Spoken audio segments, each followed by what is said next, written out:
जय हिंद दोस्तों, मैं नवीन शर्मा आप सभी का स्वागत करता हूं। आशा करता हूं आप सब एकदम अच्छे हैं, एकदम बेहतरीन हैं। एक बार सारे प्यारे दोस्त बताएंगे आप सब कैसे हैं। उम्मीद करेंगे बहुत शानदार होंगे, बहुत अच्छे से अपनी सारे विषयों का आपने रिवीजन किया होगा और आप परीक्षा के अंतिम दौर में पहुंच चुके हैं। हर रोज़ मैं आपसे एक ही बात कह रहा हूं, आपकी जो पढ़ी हुई चीज़ें हैं उनको एक बार रिवाइज करिए, वही आपको एक अच्छे रिजल्ट की तरफ लेके जाएगा। कोमल, वाजपेयी, निक, सुरेंद्र, संजीत, विनय, अंकित, महेंद्र, लव, तनु सिंह, चांदनी, सारे प्यारे साथियों का बहुत स्वागत है आज के प्रैक्टिस सेट नंबर 12 में।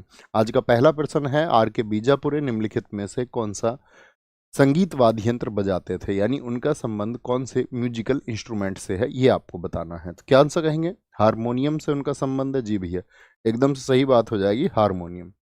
हारमोनियम से अगर मैं आपसे और बात पूछूं तो क्या बोलोगे? अप्पा जलगांवकर का नाम हम कभी नहीं भूलेंगे। किसका?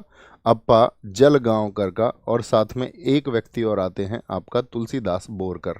यानी इन सब के नाम के बाद में क्या लगता है? कर लगता है। तुलसीदास बोरकर। क्या बोलोगे? तुलसीदास बोरकर। ठीक है, तो याद रख लेना इसको, हार कर, हार कर, हार कर।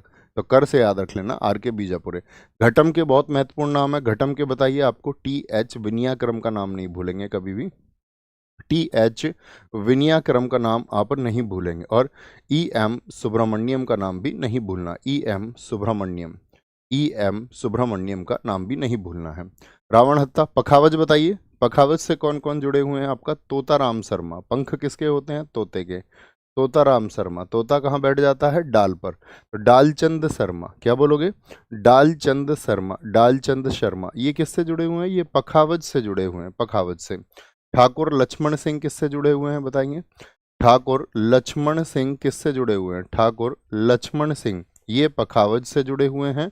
और आपका पंडित, पंडित अयोध्या प्रसाद किससे जुड़े हुए हैं? पंडित अयोध्या प्रसाद, पंडित अयोध्या प्रसाद किससे जुड़े हुए हैं? वो भी पखावज से जुड़े हुए हैं। नाद स्वरम के दो नाम बहुत पूछे जाते हैं। नाद स्वरम का सबसे चर्चित नाम कौन सा है बताएंगे? नाद स्वरम, नाद स्वरम का सबसे चर्चित नाम पिल्लई साहब हैं। क्या बोलोगे? राजरत्नम पिल्लई हैं, राजरत्नम पिल्लई हैं। और आपका नीरू स्वामी पिल्लई हैं। कौन है? राजरत्नम पिल्लई और नीरू स्वामी पिल्लई। क्या बोलेंगे? नीरू स्वामी, नीरू स्वामी पिल्लई हैं आपका। किससे? आपका नाद स्वरम से, नाद स्वरम से। कंजीरा से बताइए, कंजीरा से, कंजीरा से कौन कौन जुड़े हुए हैं? तो दक्षिण मूर्ति पिल्लई हैं। क्या बोलोगे? दक्षिण मूर्ति, दक्षिण मूर्ति, दक्षिण मूर्ति पिल्लई हैं, दक्षिण मूर्ति पिल्लई। ठीक है, आपका वी सेल्वा गणेश हैं, वी सेल्वा गणेश, वी सेल्वा गणेश है आपका। और एक और आते हैं आपका स्वामीनाथन सेल्वा गणेश। वो भी किससे जुड़े हुए हैं? वो भी कंजीरा से। ये वो नाम है जो पूछ ले जाते हैं। जैसे मैंडोलिन पूछा जाता है, एक नाम बताते थे हम आपको मैंडोलिन। जैसे मैंने ब्रजभूषण काबरा बताए हुए हैं गिटार से। मैंडोलिन से यू श्रीनिवासन। क्या बोलोगे? यू श्रीनिवासन का नाम नहीं भूलना है। किससे हैं भैया? ये आपका मैंडोलिन से हैं। किससे हैं? मैंडोलिन से हैं। आप मुझे बताओ तानपुरा से कोई एक नाम। तो तानपुरा से आपका भीमसेन जोशी हैं, भीमसेन जोशी। और M S Subbulakshmi, M S Subbulakshmi. M S Subbulakshmi ji का भारत रत्न बताइए किस वर्ष का है? एम एस सुब्बुलक्ष्मी जी का भारत रत्न किस वर्ष का है? आंसर आना चाहिए। बहुत ठीक आंसर देते हुए कपिल भाई, एकदम परफेक्ट आंसर है। आगे आएंगे। पंडित रविशंकर के बारे में निम्नलिखित कथनों पर विचार कीजिए। उन्होंने प्रसिद्ध अंग्रेजी रॉक बैंड द बीटल्स का सहयोग किया और सितार को विश्व स्तर पर लोकप्रिय बनाया। एकदम सही बात है। उन्हें 1989 में मिला क्या भारत रत्न? उन्हें आप कहोगे नहीं, 1999 में उनको भारत रत्न मिला। हम सबको पता है, पूरी कक्षा को पता है। वह कथक के लखनऊ घराने के संस्थापक थे। नहीं जी, आप मुझे बताओ लखनऊ घराने के संस्थापक कौन थे? ये आपसे प्रश्न है मेरा, याद रख लेना। एक और क्वेश्चन पूछा जाएगा, पंडित रविशंकर को आपका पद्म भूषण कब मिला? पंडित रविशंकर को जो पद्म भूषण मिला था, पद्म भूषण मिला था, वो सन 2002 में मिला था। कब मिला था? सन 2002 में मिला था। इनकी बेटी का नाम बताओ, इनकी पुत्री का नाम क्या है? इनकी पुत्री का नाम है अनुष्का शंकर। कौन है? अनुष्का शंकर इनकी बेटी हैं। और किस वाद्य यंत्र से जुड़ी हुई हैं? बताओ जी फटाफट से। इनकी पत्नी का नाम है अन्नपूर्णा देवी, जो सुरबहार से जुड़ी हुई हैं। अन्नपूर्णा, अन्नपूर्णा देवी किससे? सुरबहार से जुड़ी हुई हैं। कई शादी की थी इन्होंने। और अन्नपूर्णा देवी दरअसल में इनका नाम रोशन आरा खान था। क्या था? रोशन आरा खान। इनके पिता का नाम अलाउद्दीन खान था, तो इन्होंने रोशन आरा से शादी की थी। शादी के बाद में उनका नाम अन्नपूर्णा देवी हुआ था। किससे हैं ये? सुरबहार से। आपसे प्रश्न है, अनुष्का शंकर बताइए किससे जुड़ी हुई हैं? जैसे इनकी एक दूसरी पत्नी थी, दूसरी पत्नी, तो दूसरी पत्नी उनका नाम क्या था? सुकन्या राजन। कौन? सुकन्या, सुकन्या राजन थी, जो कि तानपुरा से जुड़ी हुई हैं। किससे? तानपुरा से जुड़ी हुई हैं, तानपुरा से। तानपुरा भी एक वाद्य यंत्र है, तानपुरा भी एक वाद्य यंत्र है। सारे लोगों का आंसर आए, बहुत बढ़िया। रोशन आरा खान कह रहे हैं, हमने जो पूछा आपसे वो आपने बताया नहीं। अनुष्का शंकर किससे जुड़ी हुई हैं? भाषा है एरावल्ला कादर मुदुवर, किस राज्य की जनजातियों द्वारा बोली जाने वाली भाषा है? आज मैं थोड़ा बंदा बोलूंगा, ठीक है? अब मेरी आवाज़ आप लोगों तक आ पा रही है क्या? मेरी तबीयत थोड़ी ख़राब है, तो प्लीज़ थोड़ा सा कॉम्प्रोमाइज़ करना है। तो धीमी आवाज़ आए तो एडजस्ट कर लेना है, ठीक है?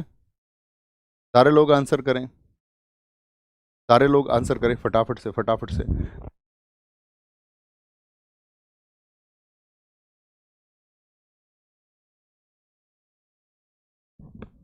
तो एरावल्ला कादर मुदुवर किस राज्य की जनजातियों द्वारा बोली जाने वाली भाषा है? तमिलनाडु की है, केरल की है, कर्नाटक की है? क्या बोलोगे? भैया ये तमिलनाडु की है। कहाँ की है? तमिलनाडु। कर्नाटक में तुलु बोली जाती है। क्या बोलोगे? तुलु बोली जाती है, तुलु। कोडवा बोली जाती है, कोडवा। कोडवा कहाँ की है? ये आपका कर्नाटका की है, कर्नाटका की। मैं आपको एक बताता था, कोक बोरोक कहाँ की है बताइए? कोक बोरोक ये कहाँ की बोली है आपका? कोक बोरोक ये त्रिपुरा में बोली जाती है। कहाँ पर? त्रिपुरा में बोली जाती है। कोंकणी बताइए कहाँ पर बोली जाती है? कोंकणी कहाँ पर बोली जाती है? तो कोंकणी भैया आपका गोवा में बोली जाती है, ठीक है? अंग्रेजी किसकी आपका राजकीय भाषा है बताएंगे? अंग्रेजी किसकी किसकी राजकीय भाषा है? किस राज्य की, किसकी राज्य भाषा है आपका अंग्रेजी? देखिए राजभाषा नहीं कह रहे, राज्य भाषा कह रहे हैं। तो किसकी है? नागालैंड की है। नागालैंड की है भैया, नागालैंड की। कुमाली और खोष्टा बताइए, कुमाली कहाँ पर बोली जाती है? हम आपसे पूछ लें। खोरटा बताइए, खोरटा। खोरटा ये जम्मू और कश्मीर की हैं। क्या बोलोगे? जम्मू और कश्मीर की हैं। अगर हम आपसे पूछें शास्त्रीय भाषा, शास्त्रीय भाषा,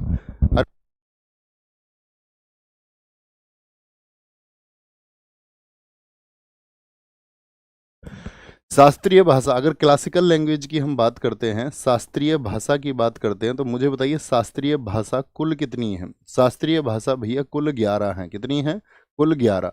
सबसे पुरानी कौन सी है बताइए? सबसे पुरानी शास्त्रीय भाषा कौन सी है? सबसे सबसे पुरानी जो शास्त्रीय भाषा है वो है तमिल। क्या बोलोगे? तमिल। कब की है? 2004 की है। क्या बोलोगे? 2004 की है, तमिल है, ठीक है?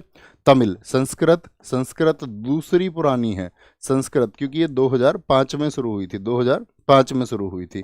कन्नड़ और तेलुगु, क्या बोलोगे? कन्नड़ और तेलुगु, कन्नड़ और तेलुगु ये 2008 की हैं। मलयालम की बात करें 2013 की है। क्या बोलोगे? मलयालम, मलयालम 2013 की है, 2013 की है आपका।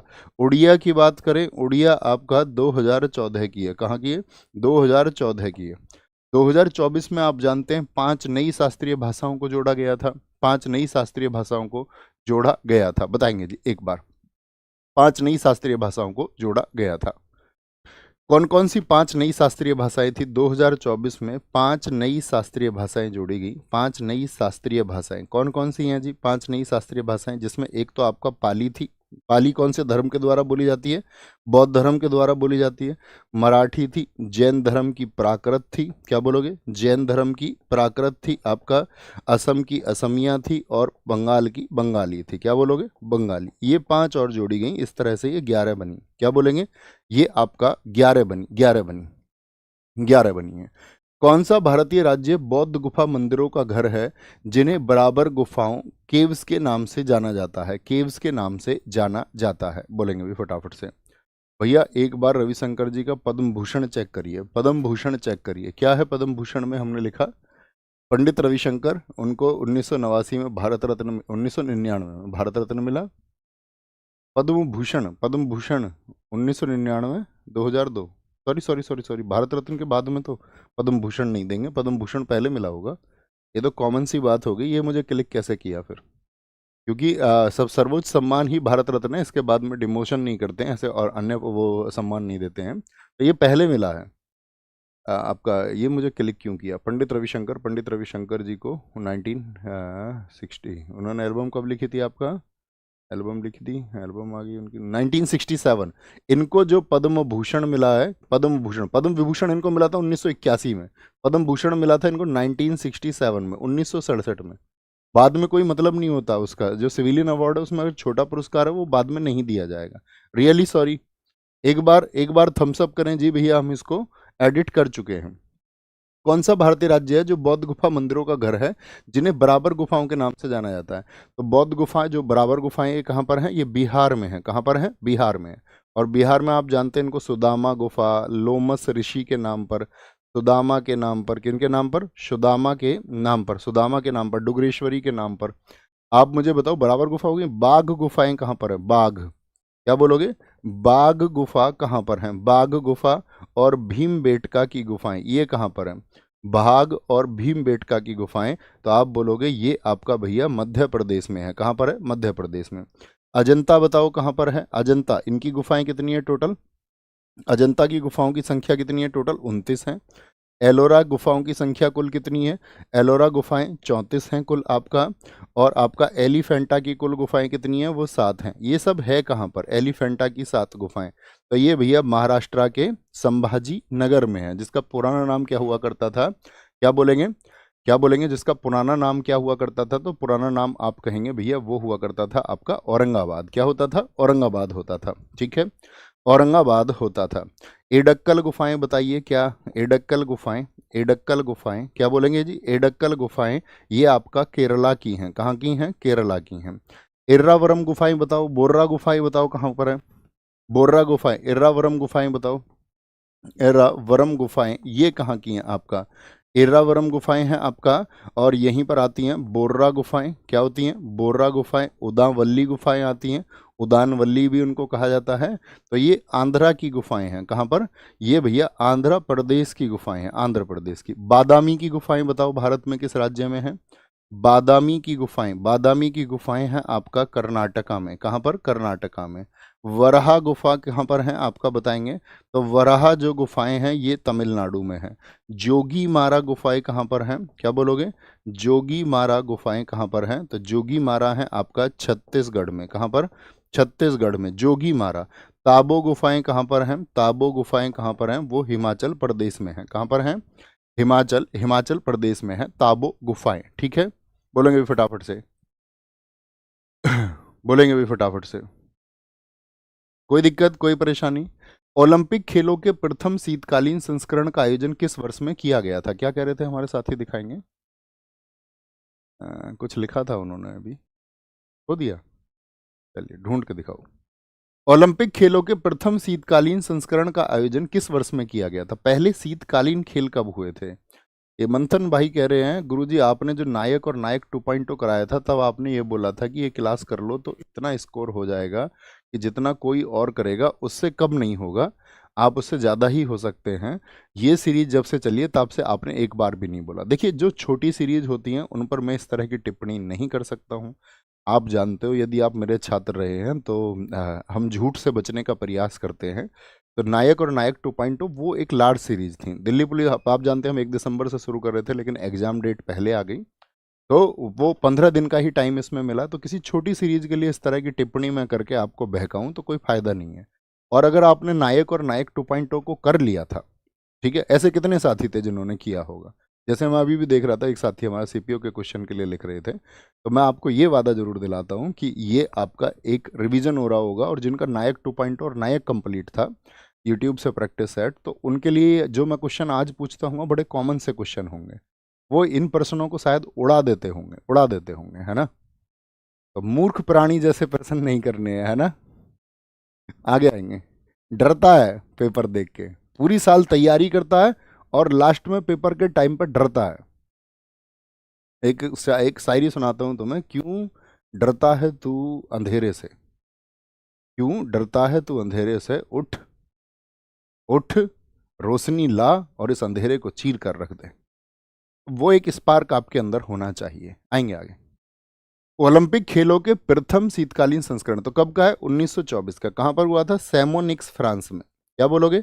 सैमोनिक्स, सैमोनिक्स फ्रांस में, सैमोनिक्स फ्रांस में ये आयोजित हुए थे, सैमोनिक्स फ्रांस में ये आयोजित हुए थे।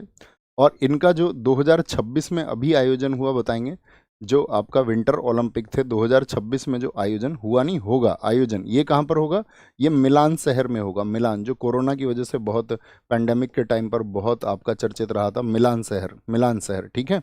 इसका मोटो जो रहेगा, इसका जो मोटो रहेगा वो रहेगा इट्स योर वाइव। क्या बोलोगे, it is, sorry, it is your wife. क्या बोलोगे, it is your wife, it is your wife, ये रहेगा, ठीक है। 8 खेल होंगे इसमें बस, इसमें मतलब वो बर्फ वाले खेल ही होते हैं। 8 खेल होंगे, 116 इवेंट्स होंगे। फ्रीडम इन एग्जाइल रिक्तिस्थान की आत्मकथात्मक किताब है। फ्रीडम इन एग्जाइल किसने लिखा है, बोलेंगे भी फटाफट से, बोलेंगे भी बोलेंगे, कह रहे हैं सर हम तो इसको दिन रात कर रहे हैं, क्या ये छोटी सीरीज है, नहीं, नंबर ऑफ सेट्स के हिसाब से, ठीक है। आपने शायद नायक किया नहीं, फिर आपको पता चलता उसको बच्चों ने कई महीने में तैयार किया है आओ आगे आओ, तुमको बस बातें बनवा लो। फ्रीडम इन एग्जाइल ये किसकी है, दलाई लामा की। दलाई लामा की किताबें एसएससी बहुत पूछता है, याद रख लेना। मुझे बताओ दलाई लामा भारत कब आए थे, दलाई लामा को नोबेल पुरस्कार कब मिला था, दलाई लामा कहाँ से आए थे, कौन से नंबर के दलाई लामा, ये सब आपको पता है, लिख दीजिए जरा फटाफट से। दलाई लामा की अगर बात करते हैं, इनकी किताब है द बुक ऑफ जॉय। क्या बोलोगे, the book of Joy, the book of Joy, ये पूछी जाती है बहुत। वॉइस फॉर द वॉइसलेस, ये मैं उम्मीद करता हूँ दिल्ली पुलिस के कई सेट में पूछी जाएगी। Voice for the voiceless, voice for the voiceless, ये 2025 में ही आई। एक इनकी किताब पूछी जाती है द आर्ट ऑफ हैप्पीनेस। क्या बोलोगे, द आर्ट ऑफ हैप्पीनेस, ये स्पिरिचुअल बुक्स हैं, है ना। The art of happiness, the art of beyond religion. क्या बोलोगे, बियॉन्ड रिलीजन। क्या बोलेंगे, बियॉन्ड रिलीजन, ठीक है, beyond religion. The way to freedom. क्या बोलोगे, the way to the way to freedom, ये किसकी किताब है, दलाई लामा की किताब है।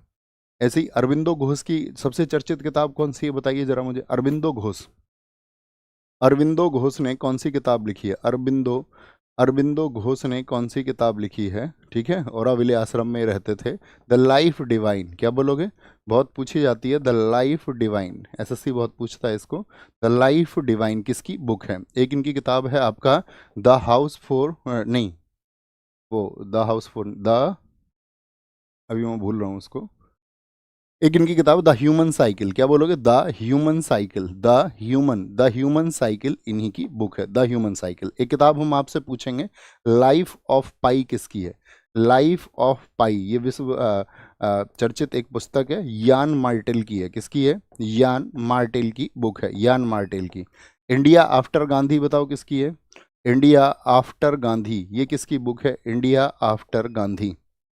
क्या बोलोगे, इंडिया आफ्टर गांधी, ये साथी आपका रामचंद्र गुहा की पुस्तक है। किसकी है, रामचंद्र गुहा, बहुत अच्छे इतिहासकार रहे हैं रामचंद्र गुहा, इनकी पुस्तक है इंडिया आफ्टर गांधी। आप अपने सिलेक्शन के बाद में जरूर पढ़ना जब आपके पास में समय हो, इंडिया आफ्टर गांधी। खेलों के संबंध में निम्नलिखित कथनों पर विचार करें। कॉर्फबॉल का एक क्वेश्चन है। कॉर्फबॉल एकमात्र ऐसा खेल है जिसमें विशेष रूप से एक ही टीम में पुरुषों और महिलाओं द्वारा एक साथ खेलने के लिए डिजाइन किया गया, यानी पुरुष और महिला एक ही टीम में होते हैं। कोर्फबॉल में प्रत्येक टीम में 8 खिलाड़ी होते हैं, 4 पुरुष और 4 महिलाएं, और इनका उद्देश्य गेंद को 3.5 मीटर ऊंची टोकरी में, देखिए बास्केटबॉल में होता है 3.05 और यहाँ पर है 3.5, लेकिन यहाँ पर कितना हो गया, ये 11.5 फीट के करीब हो गया। तो दोनों कथन क्या हो जाएंगे, सही हो जाएंगे। 1 और 2 दोनों के दोनों क्या हो जाएंगे, सही हो जाएंगे। कभी भी पूछे कोर्फबॉल पहली बार किस देश में खेला गया, तो नीदरलैंड में। लिखना इस बात को, कोर्फबॉल पहली बार, क्या बोलोगे, कोर्फबॉल जो पहली बार खेला गया, पहली बार कब खेला गया था, 1902 में नीदरलैंड में। कहाँ पर, 1902 में नीदरलैंड में। कौन है इसके खेल के जनक, क्या बोलेंगे, इस खेल के अगर आपसे पूछे who is the father of korfball, तो बोलेंगे निकी ब्रोक हुइसन है। कौन है, निकी ब्रोक हुइसन। निकी ब्रोक हुइसन कौन है, इस खेल के जनक हैं, इस खेल के जनक हैं, ठीक है। भारत में जब इसका पहली बार आयोजन कब हुआ ये पूछ ले, तो 1995 में। बोले भारत में पहली बार आयोजन कब हुआ, 1995 में। क्या बोलेंगे, 1995 में।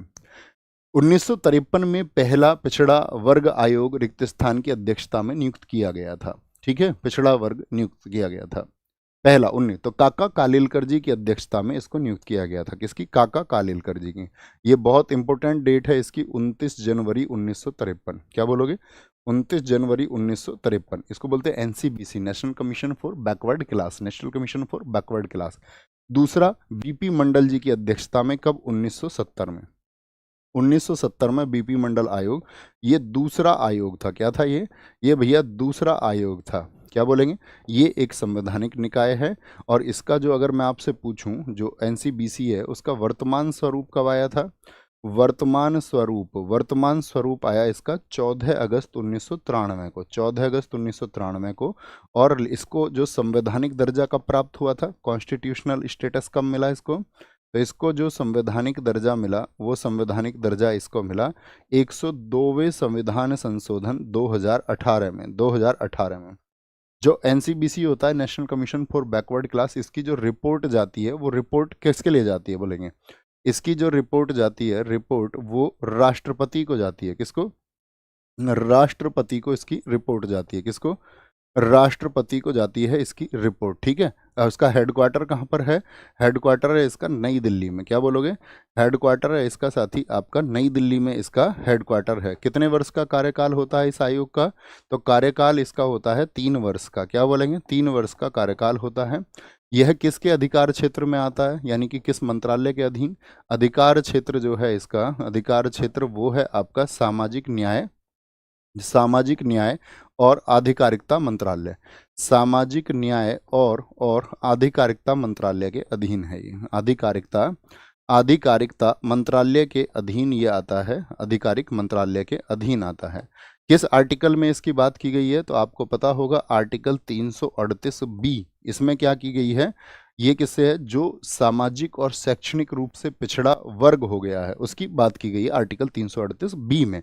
अगर मैं पूछूं इसमें सदस्य कितने होते हैं, तो सदस्य होते हैं 5। कितने? इस आयोग में 5 सदस्य होते हैं। एक अध्यक्ष होंगे हमेशा, एक आपका उपाध्यक्ष होंगे। क्या बोलेंगे? एक उपाध्यक्ष होंगे आपका, एक अध्यक्ष, एक उपाध्यक्ष, और आपका 3 अन्य सदस्य होते हैं। 3 होते हैं अन्य सदस्य। वर्तमान में अध्यक्ष आपको बताने हैं। वर्तमान में इसके अध्यक्ष कौन है? तो वर्तमान में इसके अध्यक्ष हैं, कौन बोलोगे? वर्तमान में इसके अध्यक्ष कौन है? तो हंसराज गंगाराम अहीर हैं। कौन है? हंसराज गंगाराम अहीर। क्या बोलोगे? गंगाराम अहीर हैं इसके वर्तमान में अध्यक्ष। ये आपको पता होने चाहिए। ठीक है, नेक्स्ट। वर्ष 1956 में भाषा के आधार पर सबसे पहले किस भारतीय राज्य का गठन किया गया था? यानी भाषाई आधार पर बनने वाला पहला राज्य कौन सा है? तो भाषाई आधार पर बना है आपका आंध्र प्रदेश। कब बना था? 1 अक्टूबर 1953 को। ठीक है, 53 को। इसके लिए प्रयास किसने किए थे? 53 दिन तक जान गई थी, 53 दिन तक भूखे रह करके जिन्होंने जान दे दी थी। जब लोग क्रांति के लिए अपने शहादत दे देते हैं, अपनी जान दे देते हैं, तो उसके बाद में एक पुनर्निर्माण होता है। तो ये किसने किया था? पोट्टी श्री रामालू ने। क्या बोलोगे? पोट्टी श्री रामालू ने। पोट्टी श्री रामालू ने ये किया था। और याद रख लेना साथी, जो राज्य पुनर्गठन आयोग है, राज्य पुनर्गठन आयोग था, वो मुझे बताओ उसके अध्यक्ष कौन थे? राज्य पुनर्गठन आयोग राज्यों को रीऑर्गेनाइज करने के लिए, ठीक है, स्टेट रीऑर्गेनाइजेशन जो कमीशन बना था 1953 में, इसके जो अध्यक्ष थे वो थे फजल अली। कौन थे इसके अध्यक्ष? इसके अध्यक्ष थे फजल अली। क्या बोलोगे? फजल अली। और इसके जो 2 अन्य सदस्य, उनके क्या नाम थे? 2 अन्य सदस्य जो थे उनके नाम थे आपके, क्या बोलोगे? के.एम. पणिक्कर। क्या बोलोगे? के.एम. पणिक्कर थे आपका। और दूसरे थे हृदयनाथ कुंजरू, जिनको H.N. कुंजरू भी हम कहते हैं। हृदयनाथ कुंजरू थे। 1953 में इस आयोग का गठन हुआ था, लेकिन इसकी रिपोर्ट कब आई थी बताएंगे? इसकी रिपोर्ट आई थी 1955 में। क्या रिपोर्ट में कहा था इन्होंने? कितने राज्य और कितने यूटी होने चाहिए? रिपोर्ट में बात की गई थी स्टेट होने चाहिए आपका, स्टेट होने चाहिए 16 और यूटी होने चाहिए 3। कितने? 16 स्टेट और 3 यूटी की बात की गई थी। लेकिन क्या ये बात मानी गई थी? आप कहेंगे नहीं। फाइनली जो आपका एक्सेप्ट किया गया था वो 1 नवंबर 1956 को, 1 नवंबर 1956 को 14 तो राज्य, यानी कि 14 स्टेट और 6 यूटी को मान्यता दी गई थी। 14 स्टेट और 6 यूटी बोलेंगे जी। कितने स्टेट? 14 स्टेट और 6 यूटी, 14 स्टेट। यहाँ पर देखिए 14 नए राज्य जो बनाए गए थे, ये 14 राज्य हैं। तो कभी कभी पूछ लिया जाता है। सबसे पहले आंध्र प्रदेश था। महाराष्ट्र और गुजरात कब बने हैं आपका? ये 1960 में। नागालैंड आपका 1963 में पूछा जाता है। ठीक है, इसीलिए 1 दिसंबर से कौन सा त्यौहार मनाया जाता है नागालैंड की स्थापना के लिए? हॉर्नबिल मनाया जाता है। 10 दिन के लिए, 1 से 10 दिसंबर तक मनाया जाता है। ठीक है, कोई दिक्कत? हरियाणा, हिमाचल प्रदेश की बात करेंगे, सिक्किम की बात करेंगे। सिक्किम बाहर से मिलाया गया, बताओ किस आर्टिकल से सिक्किम को मिलाया गया था? आर्टिकल 2 से मिलाया गया था। मिजोरम हो गया आपका, ये दोनों 1987 के हैं। ये तीनों बने आपका सन 2000 में। ठीक है, छत्तीसगढ़ किससे अलग करके? एमपी से। झारखंड बिहार से और उत्तराखंड उत्तर प्रदेश से अलग करके बनाया गया था। नेक्स्ट, राष्ट्रीय अनुसूचित जाति आयोग, national commission for schedule caste, NCSC. अभी हम एनसीबीसी के बारे में पढ़ रहे थे, बोलो भी फटाफट से। बोलेंगे एनसीबीसी। अभी हम बात करें एनसीएससी के बारे में, राष्ट्रीय अनुसूचित जाति आयोग के बारे में। कौन सा कथन सत्य है?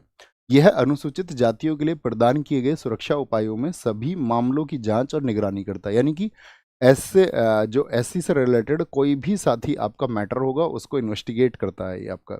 यह अनुसूचित जातियों के सामाजिक आर्थिक विकास को भी देखता है, यानी उनका सोशियो इकोनॉमिक डेवलपमेंट जो है वो देखा जाता है। एकदम से ठीक है, तो 1 और 2 दोनों हो जाएगा, 1 और 2। मुझे बताओ पहली बात तो जो एनसीएससी है ये किस आर्टिकल में आता है? एनसीएससी, तो इसके लिए जो आर्टिकल है वो आर्टिकल है 338। क्या बोलोगे? 338, आर्टिकल 338। कब गठन किया गया था इसका?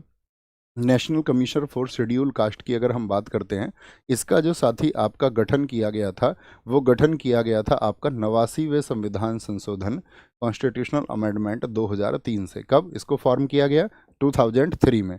और इसी के द्वारा याद रख लेना, 19 फरवरी 2004 को इसको क्या दिया गया था आपका? संवैधानिक दर्जा दिया गया था। क्या बोलोगे? संवैधानिक स्थिति इसकी प्राप्त हुई थी।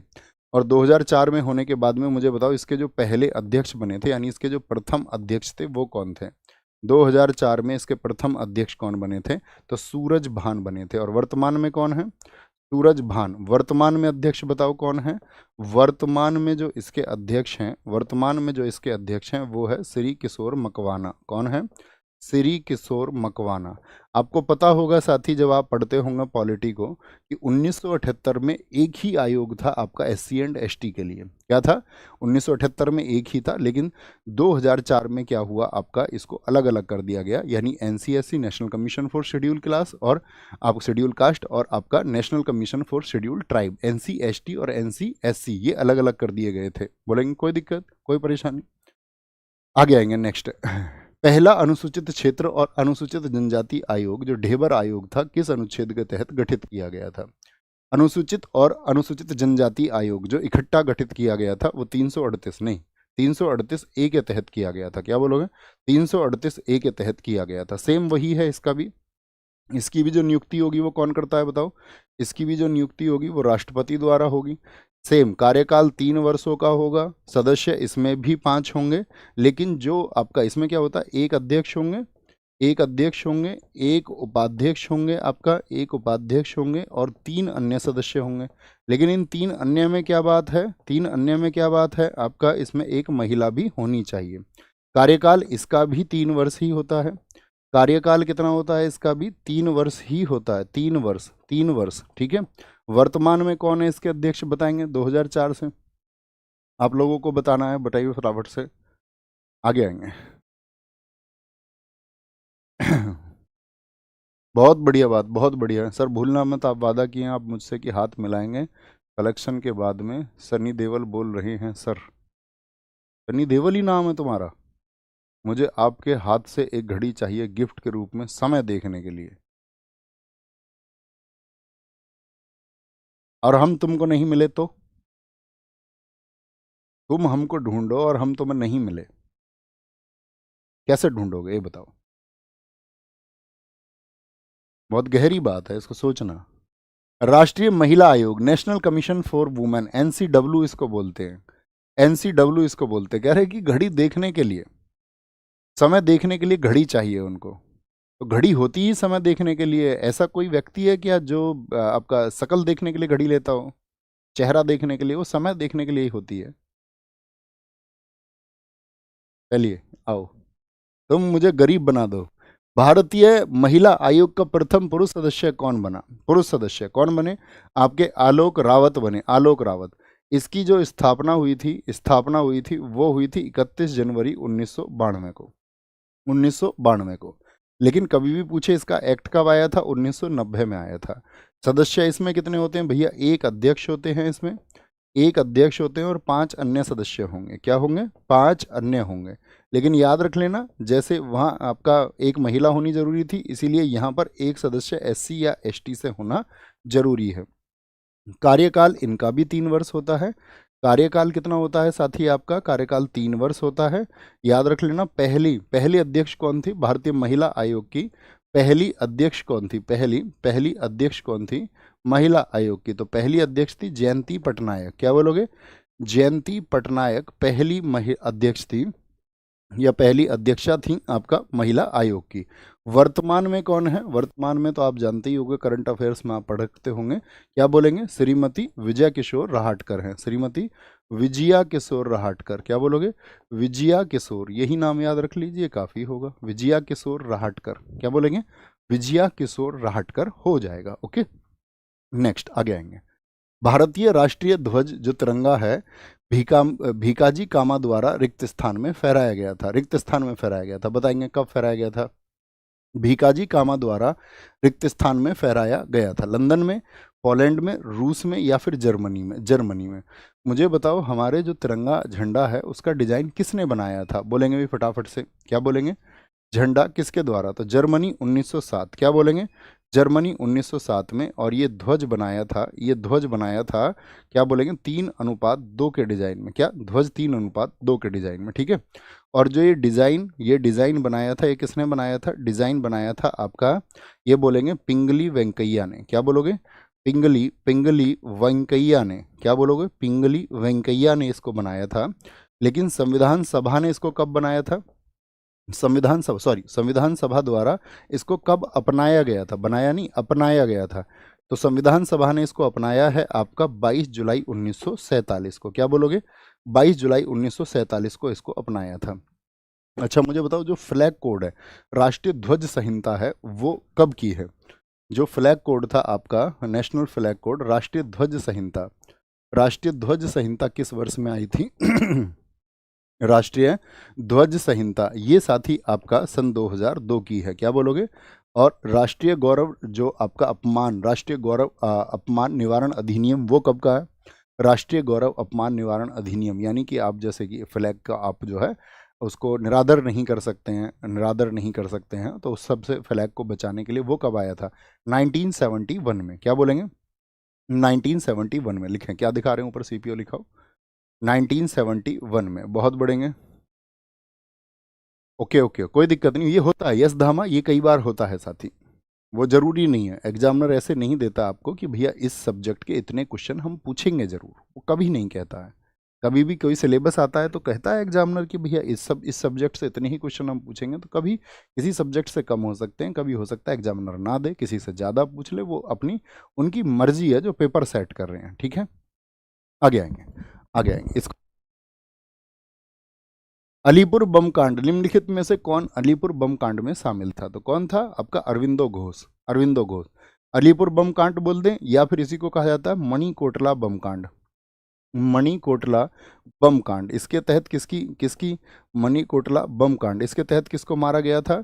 कौन था आपका? याद है आपको, जो किंग्सफोर्ड था। कौन था? किंग्सफोर्ड कौन था आपका? एक जज था जो भारतीयों को कठोर सजा सुनाता था। तो किंग्सफोर्ड पर हमला हुआ था, ठीक है, डगलस किंग्सफोर्ड था। याद रखना, जो अलीपुर बम कांड है, इसमें साथी अरविंदो घोष के साथ में कितने लोगों पर अन्य मुकदमा चला था? अरविंद घोष और प्लस में आपका क्या बोलेंगे, 37 अन्य लोगों पर मुकदमा चला था, 37 अन्य लोगों पर। जो यहाँ पर एक बात बता लेना, जो पैरवी की थी वो किसने की थी? एडवोकेसी, वो CR दास, जो कि सुभाष चंद्र बोस जी के राजनीतिक गुरु थे, CR दास, ठीक है। अच्छा, ये किस संगठन से जुड़े हुए थे आप मुझे बताएं एक बार फटाफट से। ये किस संगठन से जुड़े हुए थे अरविंदो घोष? तो ये अनुशीलन समिति का नाम आता है इसमें। किसका? कि अनुशीलन समिति के सदस्यों ने इसको अंजाम दिया और ब्रिटिश सरकार ने इनके खिलाफ कार्रवाई की थी। अनुशीलन समिति। दो सदस्यों के नाम आपको पता होंगे जिन्होंने किंग्सफोर्ड पर बम फेंका था, प्रफुल्ल चाकी जिन्होंने आपका सुसाइड कर लिया था, और एक थे हमारे खुदीराम बोस जो सबसे कम उम्र के शहीद बने। क्या बनोगे? ब्रिटिश सरकार ने उनको फांसी दे दी थी। कितनी उम्र थी उनकी उस समय पर? दिल्ली दरबार 1911 के दौरान दिल्ली की आधारशिला इनमें से किसने रखी थी? दिल्ली, आपको पता है पहले भारत की राजधानी कलकत्ता हुआ करती थी। 1911 में घोषणा हुई कि राजधानी अब दिल्ली बनेगी, और दिल्ली राजधानी बनी थी 1912 में। नई दिल्ली पूछे तो नई दिल्ली शहर को बसाया गया 1927 में, और नई दिल्ली राजधानी बनी है 1931 में। दिल्ली और नई दिल्ली दोनों बातों में अंतर है, ठीक है। तो क्या बोलेंगे? ये जॉर्ज पंचम ने। दिल्ली दरबार कुल कितने लगे थे? तो आप बोलेंगे भैया दिल्ली दरबार 3 लगे थे। पहला लगा था लिटन के टाइम पर 1877 में। 1877 में किसके टाइम पर? लिटन था 1876 से 80 तक। दूसरा जो लगा था आपका, दूसरा लगा था 1898 से 1905 तक। कौन था? 99 से याद रख लीजिए, कई बार वही लिखा था, करजन। तो उसके टाइम पर 1903, ये करजन के टाइम पर लगा, करजन के टाइम पर। और तीसरा जो दिल्ली दरबार है, तीसरा वो साथी आपका तीसरा 1911 में लगा, 1911 में। और 1911 में किसके टाइम पर लगा? तो कौन था इस समय पर? हार्डिंग था, हार्डिंग। 1910 से 16 तक यही था, हार्डिंग के समय पर ये लगा था। तो 3 दिल्ली दरबार है, ये हमको पता होने चाहिए। तो जॉर्ज पंचम के समय पर, जॉर्ज पंचम के। गदर पार्टी के सह संस्थापक कौन थे? गोपाल कृष्ण गोखले थे? नहीं जी, इनको सर्वेंट्स ऑफ इंडिया सोसाइटी 1905 के लिए जाना जाता है। लाल लाजपत राय जी को, इनको पीएनबी के लिए जाना जाता है। या Simon go back, Simon commission 1928 का विरोध करने के लिए। दादा भाई नौरोजी 3 बार कांग्रेस के अध्यक्ष रहे, और ड्रेन थ्योरी के लिए इनको जाना जाता है। लाला हरदयाल, लाला हरदयाल के पास में पद कौन सा था? तो आप बोलेंगे इनके पास में पद था महासचिव का। किसका? महासचिव का। तो इसके अध्यक्ष कौन थे? गदर पार्टी के। गदर पार्टी कब बनी? तो गदर पार्टी 1913 में स्थापना हुई। इसमें क्या था आपका? अमेरिका और कनाडा में जितने भी आपका किसान थे या भूतपूर्व सैनिक थे, उन सब का ये संगठन था। स्थापना हुई थी इसकी सैन फ्रांसिस्को। ये कॉमन चीज़ें आपको पता होनी चाहिए। San Francisco, San Francisco, Francisco शहर में, कहाँ पर? यूएसए में। कुछ क्षेत्र इसका कनाडा में था, ठीक है। और इसके जो पहले अध्यक्ष रहे थे वो कौन थे? पहले अध्यक्ष थे इसके सोहन सिंह भाकना। क्या बोलोगे? सोहन, सोहन सिंह भाकना। क्या बोलोगे? सोहन सिंह भाकना। एक बहुत क्रांतिकारी लोग थे, सोहन सिंह भाकना, ठीक है। गदर पार्टी के साथ ही याद रख लेना, जो शुरुआती नाम था क्या था? शुरुआत में इसको गदर पार्टी नहीं बोलते थे। शुरुआती नाम जो था इसका वो था प्रशांत तट का हिंदी संघ, पैसिफिक कोस्ट हिंदुस्तान एसोसिएशन। क्या बोलोगे? Pacific Coast, Pacific Coast Hindustan, Hindustan, Hindustan Association, Association. इसी से एक घटना जुड़ी हुई है, कामागाटा मारू। कामागाटा मारू जो साथी जहाज कांड हुआ आपका, वो किस वर्ष में हुआ था? ये आपसे पूछना है। बोलोगे फटाफट से, फटाफट से बोलेंगे, फटाफट से। तो क्या बोलेंगे आपका? सारे लोगों का आंसर आए फटाफट से। कामागाटा मारू, कामा गाटा मारू, कामागाटा मारू, कामागाटा मारू 1914, 1914 में, ठीक है। कामागाटा मारू। निम्न में से कौन मुख्य रूप से मद्रास के होम रूल लीग की स्थापना से संबंधित थे? बोलेंगे भी फटाफट से, सारे लोगों का आंसर आए। बहुत बढ़िया, बहुत बढ़िया, वेरी गुड। इनमें से कौन मुख्य रूप से मद्रास का जो होम रूल है, देखो होम रूल लीग कितने बने थे, संख्या बताइए उनकी। होम रूल बने थे 2, एक तो बाल गंगाधर तिलक जी का था और एक एनी बेसेंट जी का था। तो मद्रास से एनी बेसेंट संबंधित थी। और जो बाल गंगाधर तिलक थे, बाल गंगाधर तिलक थे, इनका जो होम रूल कहाँ पर स्थापित हुआ था बाल गंगाधर तिलक जी का? तो वो हुआ था बेलगांव में। किस वर्ष में हुए थे होम रूल लीग? वर्ष लिखें सारे लोग। बेलगांव कर्नाटक में। तो ये भी 1916 में स्थापित हुआ था, 1916 में। लेकिन किस महीने में? अप्रैल में। तो पहले इन्होंने बना दिया, और सितंबर 1916 में एनी बेसेंट जी ने, सितंबर 1916 में एनी बेसेंट। क्या बोलोगे? Annie Besant. ये दोनों आपका एक कब हो गए थे? तो दोनों एक हो गए थे 1918 में। बाद में Akhil Bharatiya home rule league बना 1920 में, गांधी जी उसके अध्यक्ष बना दिए गए, और बाद में ये संगठन कांग्रेस में शामिल हो गया था, ठीक है।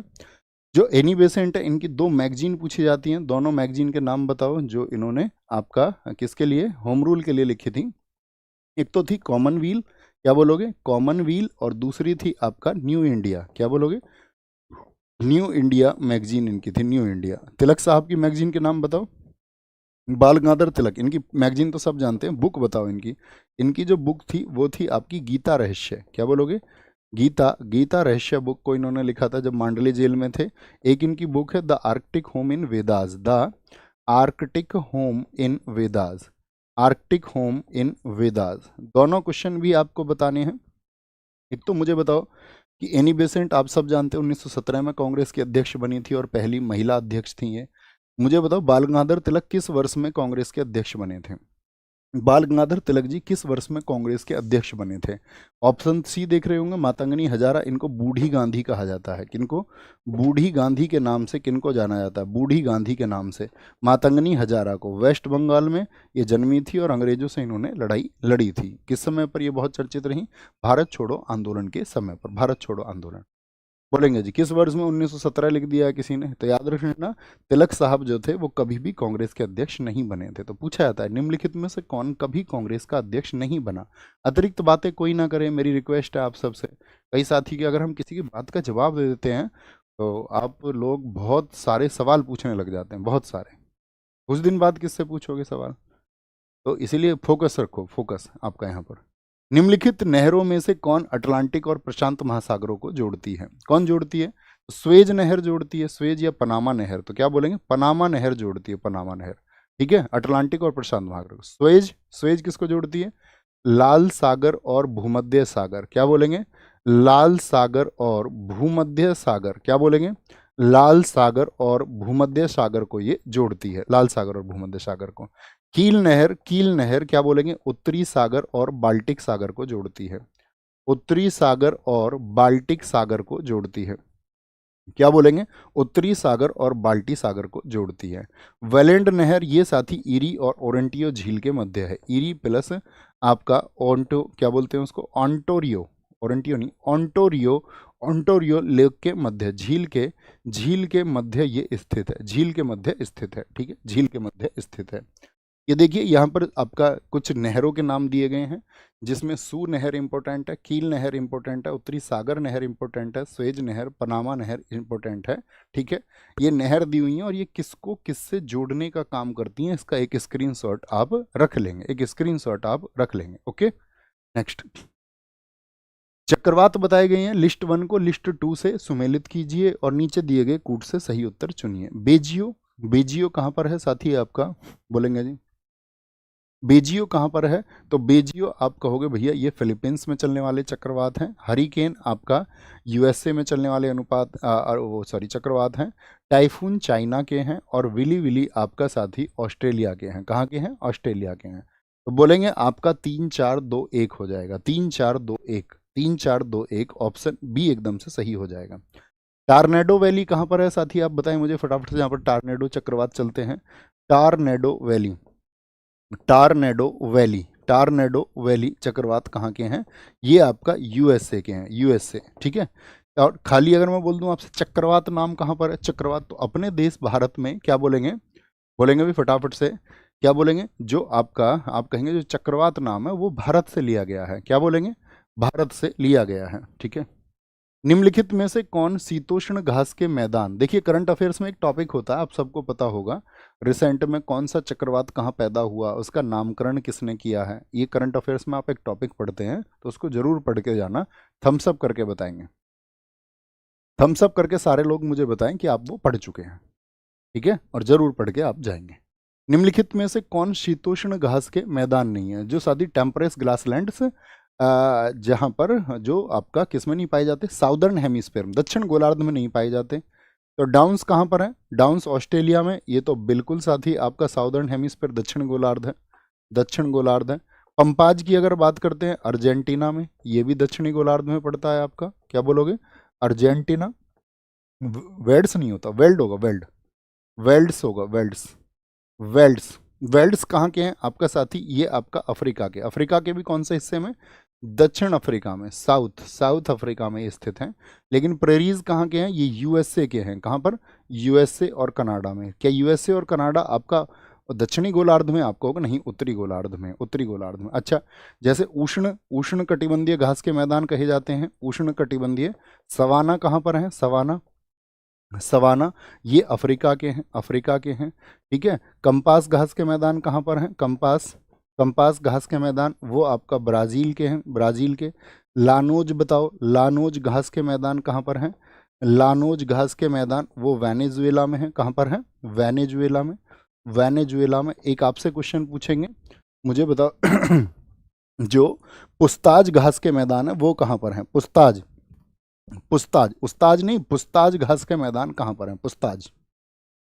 निम्नांकित में से कौन सुमेलित नहीं है? जो सही मिला हुआ नहीं है वो आपको बताना है। डेट्रॉइट शहर क्या ऑटोमोबाइल उद्योग के लिए है? मैग्नीटोगोर क्या लोहा और इस्पात के लिए है? जोहानसबर्ग को साथी आपका सोना खनन के लिए जाना जाता है। बर्मिंघम को क्या आपका जलपोत निर्माण के लिए जाना जाता है? किसके लिए? जलपोत निर्माण के लिए। आप कहेंगे नहीं भैया, बर्मिंघम जो है साथी ये जाना जाता है आपका ब्रिटेन का लोह और इस्पात उद्योग के लिए। लोह और इस्पात उद्योग के लिए ये पूरी दुनिया में चर्चित है। कहाँ पर स्थित है ये? ब्रिटेन में है। कहाँ पर है? ब्रिटेन में। वेनिस शहर बताओ किस लिए फेमस है? वेनिस, वेनिस को जाना जाता है आपका ग्लास इंडस्ट्री के लिए, यानी कि कांच उद्योग के लिए। किसके लिए? कांच उद्योग अर्थात ग्लास इंडस्ट्री के लिए उसको जाना जाता है। कालगुरली बताओ जो कि ऑस्ट्रेलिया का एक क्षेत्र है, दुनिया में किस बात के लिए फेमस है? कालगुरली ऑस्ट्रेलिया ये फेमस है सोने के लिए। किसके लिए? सोने के लिए आपका। ओटावा बताओ, ओटावा कहाँ पर है? कनाडा में। ओटावा जो है वो क्यों फेमस है? ओटावा फेमस है आपका पेपर इंडस्ट्री के लिए, कागज, कागज उद्योग के लिए। गिलासगो बताओ, गिलासगो कहाँ पर स्थित है? स्कॉटलैंड में। गिलासगो किस बात के लिए फेमस है? गिलासगो, गिलासगो किस बात के लिए फेमस है? तो ये स्कॉटलैंड का एक शहर है, स्कॉटलैंड। तो आप कहोगे भैया ये आपका फेमस है जो यहाँ दिया हुआ है जलपोत निर्माण के लिए। किसके लिए? जलपोत यहाँ पर बनते हैं, यानी कि सिप यहाँ पर बनते हैं, सिप बनते हैं। लॉस एंजल्स जानते हैं? लॉस एंजल्स में कौन से गेम होंगे अगले बताओ? लॉस एंजल्स कहाँ पर स्थित है? Los Angeles, LA. ये भैया यूएसए का एक शहर है जो कि किसके लिए? हवाई जहाज़ों के निर्माण के लिए जाना जाता है। हवाई जहाज़ बनते हैं यहाँ पर। पेट्रोलियम है, फिल्म उद्योग है यहाँ पर, फिल्म उद्योग। पेट्रोलियम और आपका फिल्म उद्योग यहाँ पर बहुत चर्चित है। फिल्म उद्योग क्या बोलेंगे? लॉस एंजल्स में है। कहाँ पर है? लॉस एंजल्स में। मास्को जो रूस की राजधानी है वो किसके लिए जानी जाती है? वो साथी जानी जाती है आपको पेट्रोकेमिकल के लिए। किसके लिए? पेट्रोकेमिकल के लिए। वहाँ रासायनिक कारखाने बहुत हैं। क्या है? रासायनिक कारखाने। लॉस एंजल्स में भैया अगले ओलंपिक होंगे। Very good. निम्नलिखित में से कौन सा है जो सही सुमेलित नहीं है? यहाँ पर ट्राइब दी हुई है और वो किस स्थान पर रहती हैं? पिग्मी क्या कांगो बेसिन में रहती हैं? आपका अंगामी क्या नागालैंड में रहती हैं? एनू क्या जापान में रहती हैं? और खिरगिज क्या ये साथी आपका सूडान में रहती हैं? एकदम से गलत हो जाएगा, क्योंकि खिरगिज जो हैं ये सूडान में ना रह करके ये रहती हैं किर्गिस्तान में। कहाँ पर रहती हैं? ये किर्गिस्तान में रहती हैं, यहाँ मिड एशिया कह सकते हैं। मुझे एक बात बताओ, बेजा, बेजा जो ट्राइब है ये कहाँ पर रहती है? बेजा भैया मिस्र की एक ट्राइब है, बेजा मिस्र की। आप मुझे बताओ मसाई जनजाति कहाँ पर निवास करती है? केन्या। केन्या की राजधानी सोचिए, नैरोबी है भैया, नैरोबी। बुशमैन बताओ कहाँ पर रहते हैं? बुशमैन जो जनजाति है ये साथी आपका कालाहारी, कालाहारी मरुस्थल कहाँ पर पड़ता है? ये साउथ अफ्रीका में है। कहाँ पर है? साउथ अफ्रीका, साउथ अफ्रीका में स्थित है, साउथ अफ्रीका में। इनू बोल दें, या जापान वाली को आइनू भी कहा जाता है। क्या बोलते हैं इसको? इसको भैया आइनू भी कहा जाता है। माओरी बताओ मुझे, माओरी जो ट्राइब है ये कहाँ पर निवास करती है? माओरी जनजाति। तो माओरी बोलेंगे आपका न्यूजीलैंड में। क्या बोलोगे? न्यूजीलैंड में निवास करती है। कहाँ पर? न्यूजीलैंड में निवास करती है, न्यूजीलैंड में। बुशमैन, बुशमैन, बुशमैन तो कालाहारी मरुस्थल बोल दिए, नामीबिया वगैरह इस सब में हो जाता है। बुशमैन हम आपको बता चुके हैं। एक बताओ आप मुझे, बद्दू जनजाति कहाँ पर निवास करती है? बद्दू, बद्दू करती है सऊदी अरब में। क्या बोलोगे? सऊदी अरब में। बद्दू जनजाति ये सऊदी अरब में निवास करती है। बेद्दा जनजाति क्या बोलेंगे? बेद्दा जनजाति ये आपका श्रीलंका में निवास करती है। क्या बोलेंगे? श्रीलंका में निवास करती है। क्या बोलेंगे? श्रीलंका में। एस्कीमो जनजाति कहाँ पर निवास करती है? एस्कीमो जनजाति ये साथी आपका कनाडा और ग्रीनलैंड में निवास करती है। क्या बोलोगे? कनाडा और ग्रीनलैंड में निवास करती है। कनाडा और ग्रीनलैंड क्षेत्र में कौन सी एस्कीमो जनजाति निवास करती है? एस्कीमो। बैंकिंग में ओवरड्राफ्ट शब्द का क्या मतलब होता है? जब ओवरड्राफ्ट हो जाता है, बैंक खातों के बीच में धनराशि स्थानांतरित करने की प्रक्रिया नहीं जी, वो तो ट्रांसफर ही कहलाता है। एटीएम से निकासी की अधिकतम सीमा नहीं, ओवरड्राफ्ट नहीं होता, वो तो लिमिट होती है। शॉर्ट टर्म के लिए कुछ फाइनेंसिंग फैसिलिटी दे देना, यानी जितना पैसा नहीं है उससे ज़्यादा भी उपलब्ध करा देना, ये ओवरड्राफ्ट लिमिट होती है। निम्नलिखित में से कथन किसने कहा था? मुद्रा वही है जो मुद्रा का काम करे। मुद्रा वही है जो मुद्रा का काम करे। अच्छा, आप एक बात बताओ, डॉलर एक अभी देश में एक ट्रेंड चल रहा है जो पुराने समय के सब लोगों के 2013 के उन सभी सेलिब्रिटीज़ के एक ट्रेंड में ये दिखाया जा रहा है कि सब लोगों को अभिव्यक्ति की एक आज़ादी थी। सब लिख रहे थे डॉलर की कीमतें गिर रही हैं, अनुपम खेर से लेकर के आपका सारी सेलिब्रिटीज़, ठीक है। और आप देखोगे जूही चावला वाली बात भी आप देख रहे होगे, तो देखा तुमने वो ट्रेंड चल रहा है। और अभी अब मुझे बताओ $1 की कीमत कितनी हो चुकी है? उस $1 की कीमत के मुकाबले जो रुपए की कीमत है उस पर कैसे स्टेटमेंट आ रहे हैं? और कोई भी बोल नहीं रहा है, सब बोलने से डर भी रहे हैं। वो उस समय जो लोग सब लिखते थे स्वतंत्र, उनका स्वतंत्र लिखना भी बंद हो चुका है। देखा तुमने अभी स्टेटमेंट क्या आया था? वो आपका कौन व्यक्ति है दिल्ली में? अरे दिल्ली में कौन व्यक्ति है बताओ ना जरा, डांसर, क्या नाम है? मनोज? नहीं, पक्का? हाँ सही कह रहे हो, मनोज ही नाम है। चलो फटाफट से, क्या स्टेटमेंट आया पता है आपको? चलो इधर आएंगे फटाफट से, बताओ ना। मुद्रा वही है जो मुद्रा का काम करे, ये प्रोफेसर वाकर ने कहा था। प्रोफेसर वाकर ने, यूएसए के अर्थशास्त्री थे।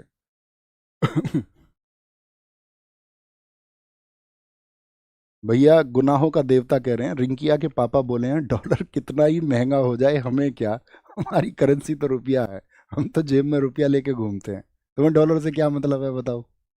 है तुम्हें कोई मतलब?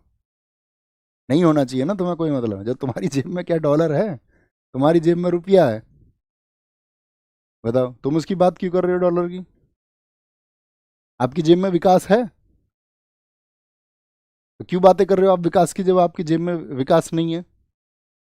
आप इस देश को एजुकेशन दे सकते हो, अच्छी एजुकेशन है आपके जेब में इतना कुव्वत कि आप इस देश को अच्छी एजुकेशन दे सको, तो मत करो बात उस एजुकेशन की। आप एक बेहतर व्यवस्था दे सकते हो क्या स्वास्थ्य के इस देश को? आपके जेब में है क्या? आप कहोगे नहीं है भैया हमारी जेब में, तुम क्यों बात करते हो फिर उसकी? नहीं करनी चाहिए तुमको तुम्हारी बात, वो सब जो तुम्हारी जेब में है तुम उसकी बात करो। बोले भैया हमारी जेब तो खाली है, तो फिर तुम कुछ बात मत करो। यही चाह रही है गवर्नमेंट तुमसे, तुम्हारी जेब खाली है तो तुम कुछ बात करने का अधिकार नहीं है। तुम्हारी जेब में पैसा है, करेंसी तुम्हारी रुपया है, रुपये की बात करो तुम। कमाल करते हो यार हमको, और यहाँ तुम ऐसी बात करके बड़ा इरिटेट करते हो। चलो आगे आएंगे। भारत में सूक्ष्म लघु और मध्यम उद्यम विकास एमएसएमई अधिनियम 2006 का प्राथमिक उद्देश्य क्या है? एमएसएमई, एमएसएमई तो आप जानते हैं, micro small and medium medium enterprises होते हैं। बोलेंगे भी फटाफट से। तो विदेशी कंपनियों को विनियमित करना, केवल बड़े पैमानों के उद्योगों पर ध्यान केंद्रित करना, एमएसएमई की सुरक्षा के लिए आयात शुल्क बढ़ाना, या फिर एमएसएमई के विकास को बढ़ावा देना। एमएसएमई के विकास को बढ़ावा देना, तो क्या बोलेंगे? एमएसएमई ईडी किस लिए आया था आपका? माइक्रो, इसको बोलते हैं micro small and medium enterprises development act. ये क्यों आया था? तो ये आया था एमएसएमई के विकास को बढ़ावा देना। देखिए आप सब जानते हैं हमारे देश में एक समय पर नोटबंदी हुई थी, वो भी आपने पढ़ा होगा। आज आप एआई के युग में रहते हैं, आप जान सकते हैं नोटबंदी से क्या क्या नुकसान हुए थे। क्योंकि एक टाइम पे आपका क्या हो गया था, कैश फ्लो बंद हो गया था। कैश फ्लो बंद हो गया तो वो लोग इस देश में जो टेक्नोलॉजी से जुड़े हुए नहीं थे, या जिनको जो दिहाड़ी पर काम करते थे, जैसे 100-200 रुपये दिन पर जो व्यक्ति काम करता था, तो उसके पास में वो पैसा पहुंचना बंद हो गया। तो बहुत सारे क्या हुए थे, लघु और कुटीर उद्योग इस देश में बंद हो गए थे। तो उस एमएसएमई को डेवलप करने की ज़रूरत है, ठीक है। और वो लाखों की संख्या में, ऐसा नहीं था, लाखों की संख्या में वो एमएसएमई बंद हुए थे, जिसकी वजह से बहुत सारे लाखों लोगों का जो रोजगार था वो प्रभावित हुआ था, ठीक है। अब उसके इस्टेब्लिशमेंट के लिए दोबारा जरूरत है, और इसी के लिए एमएसएमई हमारे देश में काम करता है। बोलेंगे भारत की वित्तीय स्थिरता और विकास परिषद एफएसडीसी के अध्यक्ष कौन है? बोलेंगे जी financial stability and development council, इसका फुल फॉर्म भी पूछा जाता है। इसके अध्यक्ष होते हैं भैया वित्त मंत्री। क्या बोलोगे? वित्त मंत्री। और एफएसडीसी जो होती है, इसके लिए जो उप समिति का नेतृत्व होता है, जो सब कमेटी बनती है इसके लिए, उप समिति का जो नेतृत्व करेंगे, उप समिति का नेतृत्व करेंगे, वो करेंगे आपका आरबीआई के गवर्नर। क्या बोलेंगे? आरबीआई के गवर्नर उसका नेतृत्व करेंगे, ठीक है। और एफएसडीसी के लिए जो स्थापना का प्रस्ताव दिया था, स्थापना स्थापना का जो प्रस्ताव दिया था वो किसने दिया था? वो प्रस्ताव दिया था आपका रघुराजन समिति, जो 2008 की थी। कौन सी? रघुराजन समिति, जो आपका 2008 की थी। किसकी थी? 2008 की रघुराजन समिति का। ओके, नेक्स्ट है, विद्युत कनेक्शन कितने प्रकार के होते हैं? बोलेंगे अभी फटाफट से, विद्युत कनेक्शन कितने प्रकार के होता है? बोलेंगे, चलो जी। विद्युत परिपथ कनेक्शन कितने प्रकार के होते हैं? 2 प्रकार के, 3 प्रकार के, 4 प्रकार के, 1 प्रकार के। तो कितने प्रकार के होते हैं? 2 प्रकार के होते हैं। क्या बोलेंगे? एक तो होता है आपका श्रेणी क्रम और एक होता है समानांतर क्रम। तो आर बराबर क्या होता है इसमें? तो सिंपली जोड़ देते हैं R1 R2 प्लस R3 को। ठीक है, 1/R बराबर क्या होता है? 1/R1 होता है प्लस 1/R2 होता है प्लस 1/R3 होता है। हम तुमको 2-3 संयोजन देते हैं, एक 2 ओम का, एक 3 ओम का और एक 4 ओम का। इनको बताइए, अगर आप इनको समानांतर क्रम में जोड़ेंगे तो कुल प्रतिरोध कितना होगा? और श्रेणी क्रम, श्रेणी क्रम एक ऐसा क्रम होता है जिसमें क्या होता है, सभी प्रतिरोधों में क्या होता है आपका बराबर बराबर जाती है आपका धारा, यानी कि सभी प्रतिरोधों में अगर बराबर धारा गुजर रही है तो वो श्रेणी क्रम में संभव होगा। तो इसमें वैल्यू बताओ, तो इसमें तो सीधे जोड़ दो, 2 3 5 4 9 ओम हो जाएगा। इसमें जोड़ करके बताओ फटाफट से, दोनों को जोड़ करके बताएंगे फिर फटाफट से। सर आपके चुनाव में हम भी, भैया इतनी जगह नहीं होगी। अब क्या करना चाहते हो? 1 करोड़ बच्चा पहुंच जाएगा, ऐसा ना करिए। आप फटाफट से आंसर करो, ये कैलकुलेशन करो। अभी कैलकुलेशन काम दिया, जितनी देर मैं बातें किया करूं उतनी देर उन बातों पर ध्यान रखाया करो। मैंने आपके 30 सेकंड लिए तो 30 सेकंड विचार करना था, उससे ज़्यादा फिर वापस कक्षा पे आ जाना था, है ना। अगर नहीं अब उसी में खोए रहो। फटाफट से आंसर करे भैया। 13/12 आ रहा है सबका, 13/12। आर की वैल्यू 13/12। कितने लोग गलत हो गए इसमें? तो 1/2 प्लस 1/3 प्लस 1/4 क्या आ जाएगा भैया? 4 तिया 12, इसका लैसे आ जाएगा। 2 छिक्के 12, 3 चौक 12, 4 तिया 12, 6 4 10 3 13/12 आ जाएगा। लेकिन वो क्या आया? 1/r। तो 1/r आया तो r को इसको पलट दो, यानी 12/13 आ जाएगा। भाई किसकी वैल्यू आई थी? 1/r की। तो कितनी आ जाएगी वैल्यू? 12/13 वाले सब सही हैं, 13/12 वाले सारे गलत हैं। आगे आएंगे, ओम में आइए। ओम में निम्नलिखित में से कौन सा भौतिक और रासायनिक परिवर्तन दोनों को दर्शाता है? तो देखिए, कागज का जलना ये क्या है? ये आपका रासायनिक परिवर्तन। भाई कागज को आप जला दोगे, वापस कागज बना लोगे क्या उस राख से? तो वापस जब आप उसी अवस्था को नहीं पा पाए तो यही रासायनिक परिवर्तन है। और रासायनिक, पानी में नमक घोलना, ये आपका वापस पालेंगे भैया, इसको पाया जा सकता है। मोमबत्ती का जलना, ये दोनों को दर्शाता है। क्योंकि देखिए, मोमबत्ती जलेगी, एक तो मोम पिघला, तो मोम से वापस मोमबत्ती बनाई जा सकती है या नहीं? आप कहोगे बिल्कुल, उससे वापस मोमबत्ती बनाई जा सकती है। लेकिन जल के उसने जो कार्बन डाइऑक्साइड उत्सर्जित कर दी है, जल के कार्बन डाइऑक्साइड जो उत्सर्जित कर दी है, उसको वापस नहीं पा सकते हैं। यानी कि दोनों को दर्शाता है। लोहे पर जंग लगना, ये रासायनिक है, तो वापस आप लोहे को नहीं प्राप्त कर सकते हैं। यानी कि रासायनिक परिवर्तन वो सभी होते हैं, केमिकल चेंज उनको कहते हैं, जिनमें साथ ही नए पदार्थ का निर्माण होता है। क्या होता है? नया पदार्थ बनता है। क्या बनता है? नया पदार्थ बनता है, नया पदार्थ। भौतिक में क्या होता है आपका? नया पदार्थ नहीं बनता है, वो एक अस्थायी पदार्थ होता है, उसको वापस प्राप्त किया जा सकता है। ठीक है, बोलेंगे वे फटाफट से। नेक्स्ट है, टमाटर का लाल रंग किसकी उपस्थिति के कारण होता है? जो टमाटर का लाल रंग है, बताएंगे सारे लोग आएंगे। बहुत बढ़िया, वेरी गुड। क्या बोलेंगे? टमाटर का लाल रंग, लाइमपीन, लाइकोपीन, बीटा कैरोटीन या फिर मजीठ है? तो लाइकोपीन। क्या बोलोगे आपका? लाइकोपीन। गाय का जो दूध होता है, क्या बोलेंगे? गाय का दूध, गाय का जो दूध होता है हल्का पीला होता है, ये किसकी वजह से होता है बताओ? गाय का दूध जो हल्का पीला होता है वो किसकी वजह से होता है भैया? कैरोटीन की वजह से होता है। किसकी वजह से? कैरोटीन की वजह से होता है। और सफ़ेद जो दूध होता है, जो दूध सफ़ेद होता है, सफ़ेद दूध जो होता है वो किसकी वजह से होता है? वो होता है आपका कैसीन की वजह से। किसकी वजह से? कैसीन की वजह से होता है। पपीता पीला क्यों होता है बताओ? पपीता पीला क्यों होता है? पपीता पीला क्यों होता है? उसमें क्या पाया जाता है आपका? कैरिक जेंथिन पाया जाता है। क्या पाया जाता है? कैरिक जिनथिन पाया जाता है। जिनथिन, कैरिक जिनिथिन भी बोलते हैं, कैरिक जिनथिन भी बोलते हैं। प्याज में जो साथी उसका रंग होता है वो किसकी वजह से होता है? प्याज का जो रंग है वो होता है एंथोसाइनिन की वजह से। किसकी वजह से? एंथोसाइनिन। ये बहुत पूछे जाते हैं, वर्णक है ये, पिगमेंट है उसमें। क्या है? पिगमेंट है। गाजर में कौन सा पाया जाता है बताओ फटाफट से? गाजर का जो रंग होता है, गाजर का जो रंग होता है वो होता है साथी आपका कैरोटीन में। क्या बोलेंगे? गाजर का जो रंग होता है कैरोटीन में होता है। क्या बोलेंगे? कैरोटीन में होता है। मिर्च का जो लाल रंग होता है, मिर्च का जो लाल रंग होता है, लाल रंग ये किसकी वजह से होता है? मिर्च का लाल रंग ये होता है कैप्सिन, क्या बोलोगे? इसको बोलते हैं आपका कैप्सिन की वजह से होता है। अगर मैं पूछूं आपसे, कैप्सेसिन भी बोला जाता है उसको। हल्दी का जो साथी आपका पीला रंग होता है वो किसकी वजह से होता है? वो कुरकुमिन की वजह से होता है। किसकी वजह से? कुरकुमिन की वजह से होता है, जो पीला रंग होता है। एक स्वाद से भी क्वेश्चन पूछे जाते हैं कि कोई स्वाद किस कारण से होता है। जैसे कि टेस्ट की बात करते हैं तो टेस्ट में कौन सा आता है? जैसे आंवला, आंवला खाया है आपने, बहुत कसैला सा होता है, कड़वा नहीं होता, कसैला बोलते हैं आंवले को।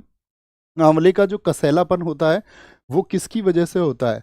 तो उसमें पाया जाता है आपका टैनिन, टैनिन पाया जाता है। क्या पाते हैं? लेकिन ज़बरदस्त चीज़ होती है, विटामिन ई का बहुत अच्छा स्रोत होता है। बादाम, बादाम हल्का सा कड़वा होता है, तो बोलेंगे वो होता है एम आई लेडिन की वजह से। एम आई लेडिन की वजह से क्या होती है? उसमें कड़वाहट होती है। क्या होती है?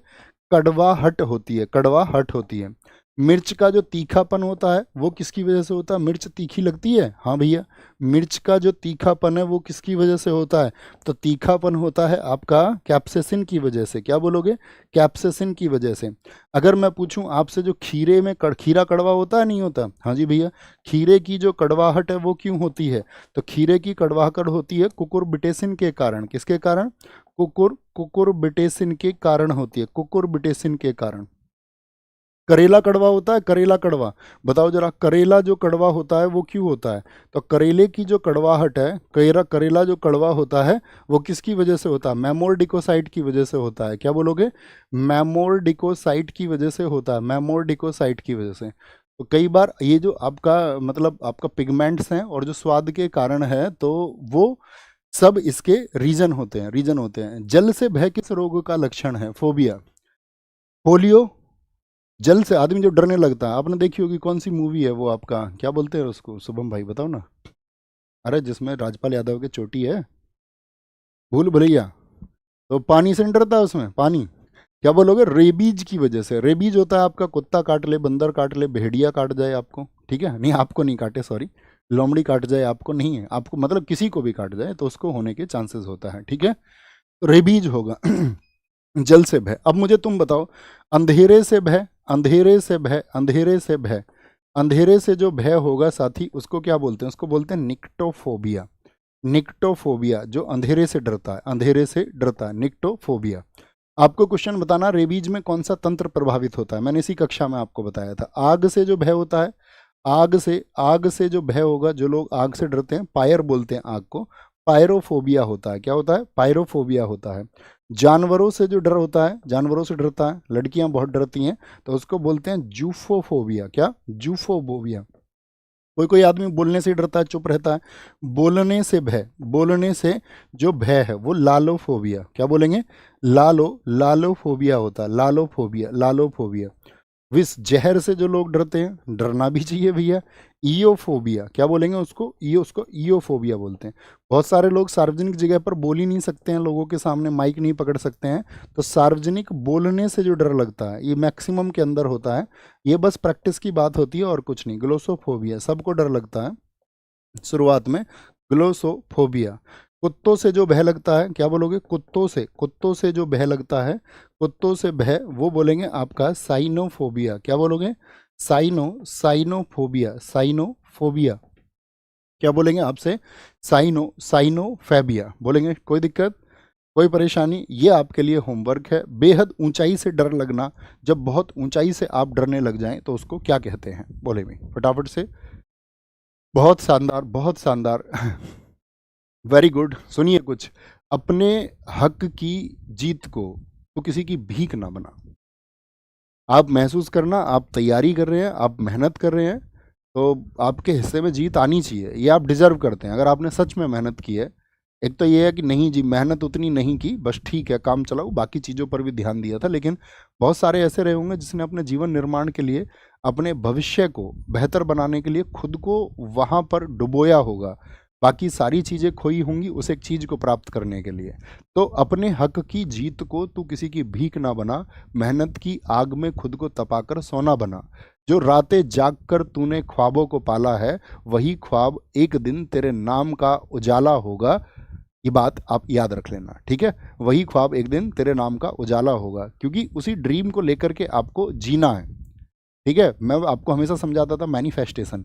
अगर आप किसी चीज़ के लिए सोच रहे हैं और शिद्दत से काम भी कर रहे हैं उस एक चीज़ के लिए कि ये चीज़ मेरे हिस्से में आनी चाहिए, ठीक है, और आपकी योजनाएं उसके लिए सही हैं और आप उसका इस्तेमाल, जैसे आपको नौकरी चाहिए तो आप सोच रहे हैं नहीं मैं अपने घर को संभालूंगा अच्छे से, मैं अपनी चीज़ों को मैनेज करूंगा, मैं इस समाज के लिए अपना जो योगदान हो सकेगा उसको मैं करूंगा, लेकिन अभी मेरे पास पैसे नहीं है, कल पैसे होंगे तो मैं इन सारी जिम्मेदारियों का निर्वहन करूंगा। तो आपके हिस्से में वो मैनिफेस्ट और साथ में आप जो मेहनत करें वो ज़रूर आएगा।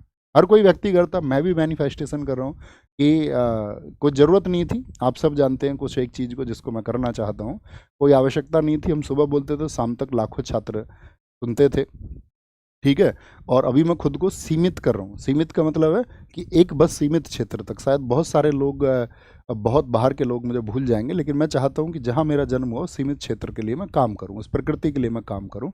तो एक मैनिफेस्टेशन होता है, और अगर हमारे इरादे सही हैं, हम अगर सही तरीके से चलना चाहते हैं तो एक दिन हम सब के इरादे पूरे होंगे, और मैं उम्मीद करता हूँ एक दिन आप चमकेंगे। थैंक यू, नमस्ते, जय हिंद, जय Bharat, take care, bye bye.